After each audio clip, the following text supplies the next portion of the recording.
Salmos 139. Senhor, tu me sondas e me conheces. Sabes quando me sento e quando me levanto.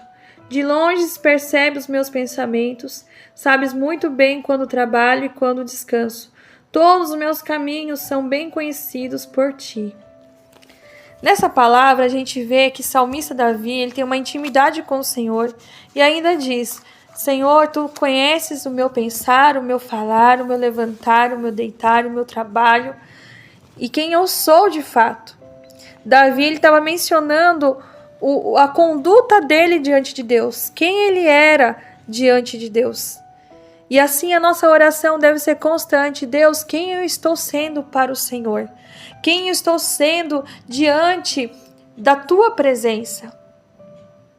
Porque podemos fazer tantas coisas longe das pessoas, mas longe de Deus nunca vai passar desapercebido.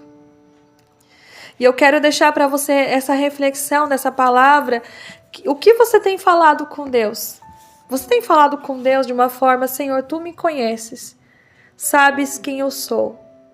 Muitas pessoas têm medo de fazer essa oração porque às vezes tem errado, tem pecado, tem coisas ainda que estão ocultas, mas não precisa ter medo. Sabe por quê? Porque você não precisa falar, porque Deus já está vendo.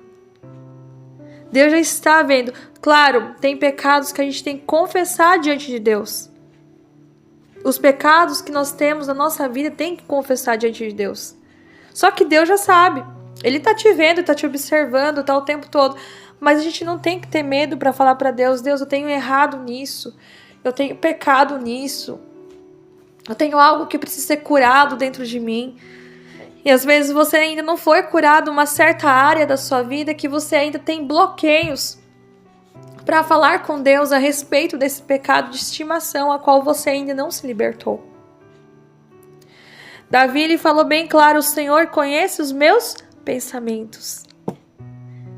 Ele conhece os nossos pensamentos. O Senhor Deus sabe o que nós vamos falar antes até mesmo de sair da nossa boca. E o que eu quero deixar para você claro nessa palavra: não tenha medo de falar para Deus: Pai, eu tenho isso na minha vida, eu preciso ser curado nisso, eu preciso ser curada nisso, Pai. Então assim, é você expressar uma intimidade com o Senhor igual Davi teve aqui. Davi estava numa intimidade com o Senhor e falou: Senhor, tu me sondas e me conheces. A nossa oração, a minha oração e a nossa oração, ela tem sido, na minha vida, essa oração tem sido constante, que é: sonda-me, Senhor.